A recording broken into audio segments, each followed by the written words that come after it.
वैसे मैं तो मेज़बान ही हूँ, मेहमान नहीं हूँ।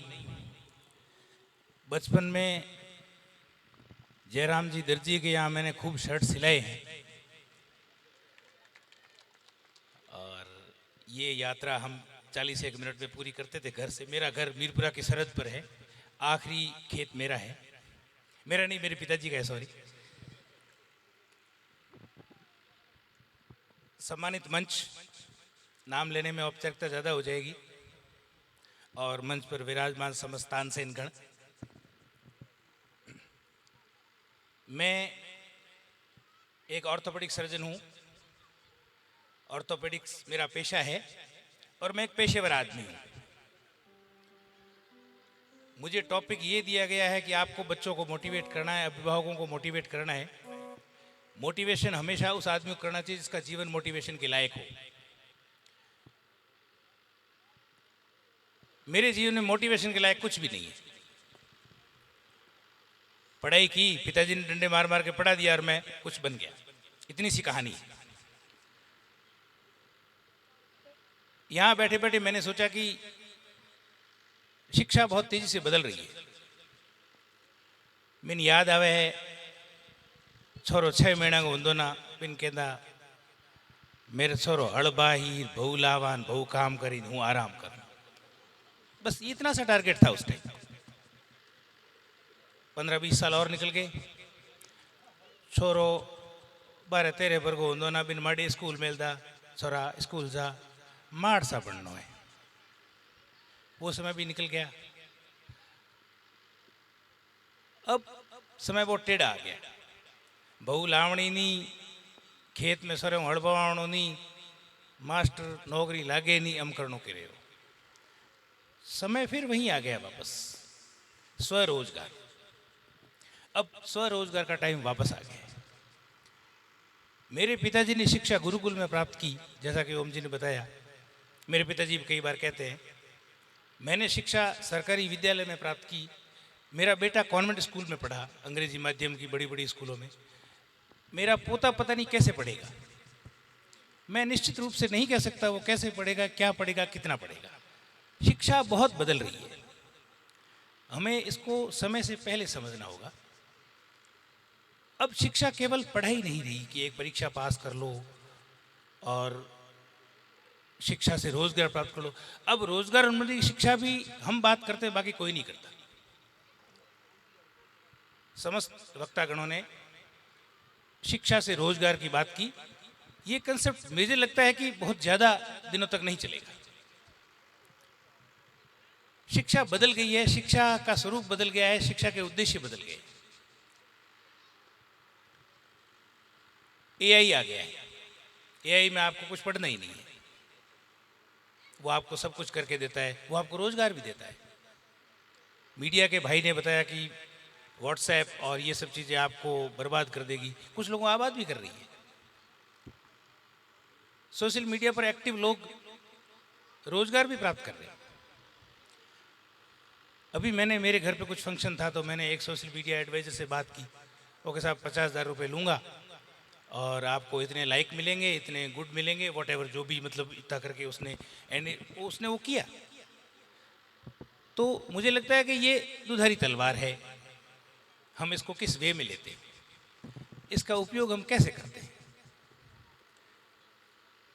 आप कोदाड़ी हिर में मेला, खेत में मेला, मतलब इंग मत निर्भर करे कोदाड़ी को के उपयोग करना आप। तो शिक्षा इस तरह से हो गई है। मेरा जो मानना है, एक किस्सा मैं हमेशा सुनाता हूं, आज भी सुनाना चाहूंगा।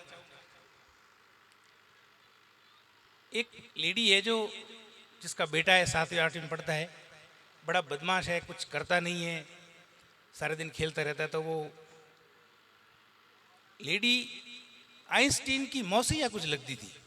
आइंस्टीन का नाम आपने सब सुना, बहुत महान वैज्ञानिक हुए, गणितज्ञ हुए हैं।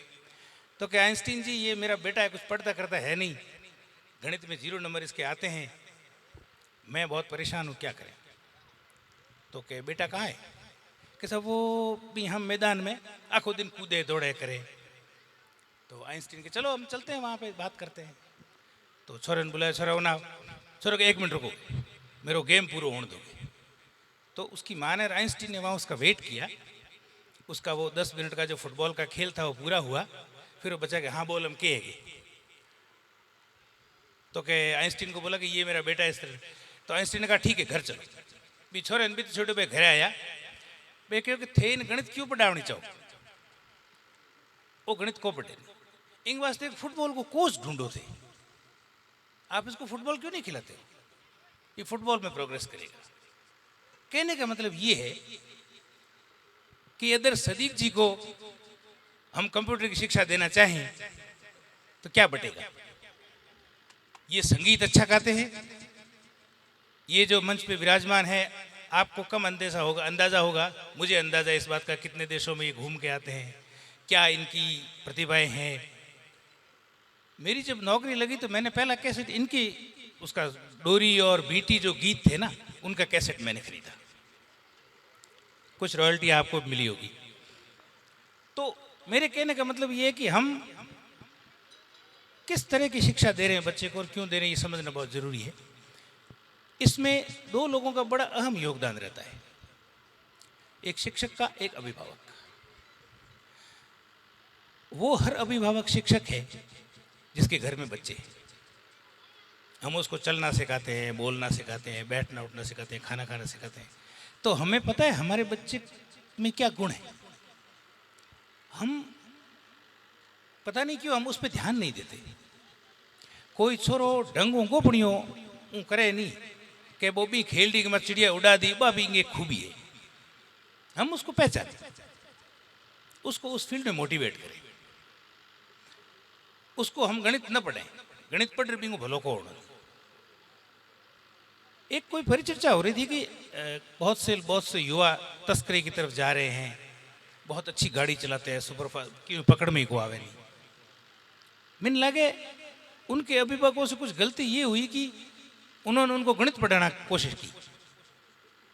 उसको अगर टाइम रहते इस काम में भेजते, ड्राइविंग के काम में, या कोई आर्मी की नौकरी में, या कोई उनको ट्रक ड्राइवर बना देते या कुछ ऐसा करते, शायद वो उस रास्ते पे नहीं जाते। हम अपने बच्चे की महत्वाकांक्षा और उसकी खूबी को समझें। हमारा बच्चा क्या चाहता है, वो आपने देखा होगा कि बच्चा अगर 7-8 साल का हो फिर भी वो ड्र करके उस गाड़ी पे चलता रहता है, उसको वो गाड़ी चाहिए। वो कई बार देख के टाई लगाता है, देखता है उसको, वो कई बार, और वो बहुत सी बार, वो जैसे कुछ बच्चे इस सम्मेलन में कुछ ओम जी को देख रहे हैं कि यार 10 बार ओम जी का नाम रहा, ये ओम जी है क्या, वो ओम जी को सर्च करेगा ये ओम जी क्या है। हम उस चीज़ को महसूस करें, देखें। पाठशाला हमारे घर में ही है, तो हम जो बच्चे को नहीं समझ पाते चीज़ों को, वो हम नोट करें, नोटिस करें।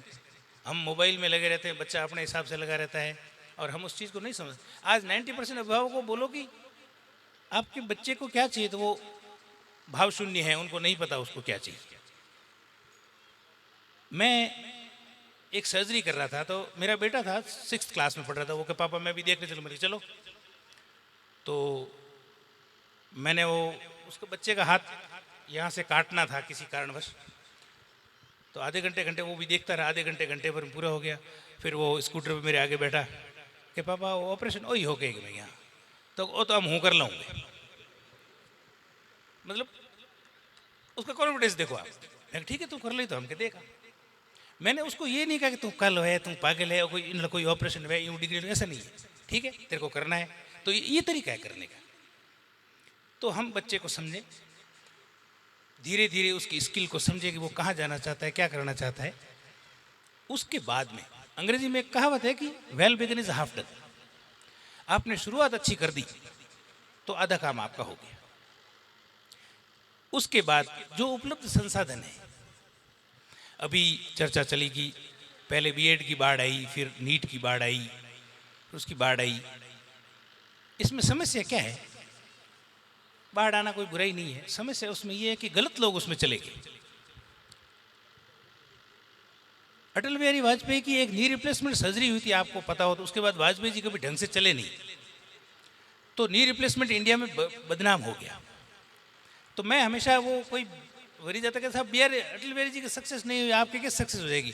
मैंने कहा वो रॉन्ग सिलेक्शन ऑफ केस था।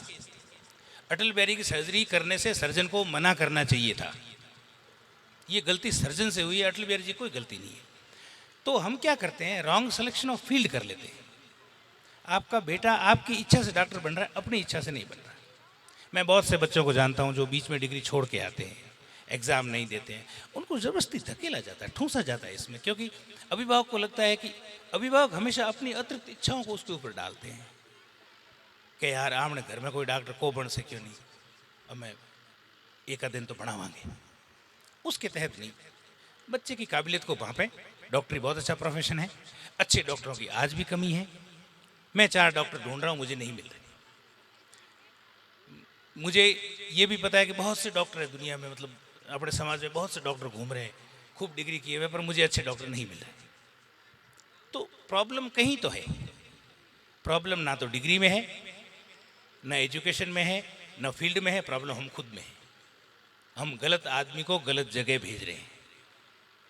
किसी संगीतज्ञ को सीमा पर भेज दोगे तो गोली खाएगा, लड़ा के कोई भेजना पड़ेगा। तो हमें ये चीज़ समझनी है, ये चीज़ अभिभावक समझेंगे और गुरुजन समझेंगे। ये प्राइमरी स्कूल, सेकेंडरी स्कूल में आपने देखा होगा, बहुत से लोग बहुत अच्छे खिलाड़ी होते हैं लेकिन बहुत अच्छे टीचर नहीं होते। वो पढ़ाने में उनको, और आप उनको वॉलीबॉल के मैदान में देखो तो वो पूरा शो चुरा लेते हैं। दैट इज़ वेरी, मतलब बहुत महत्वपूर्ण है ये चीज़, हम इसको हमेशा हल्के में लेते हैं।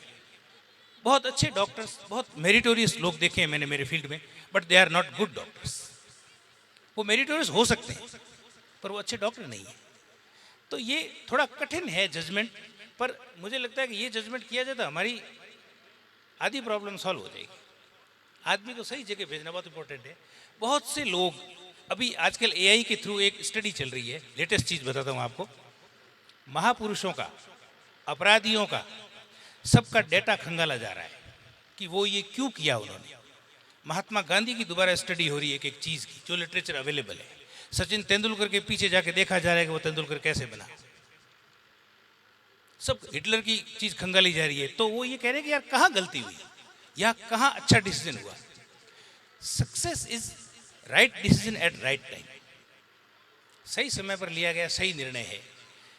आप पढ़ाई में अच्छे हैं, आप पढ़ाई में अच्छे नहीं हैं, ऐसा तो नहीं है कि नहीं पढ़ा हो जीवन यापन नहीं कर सकता है, उसने कोई बड़े काम नहीं किए हों।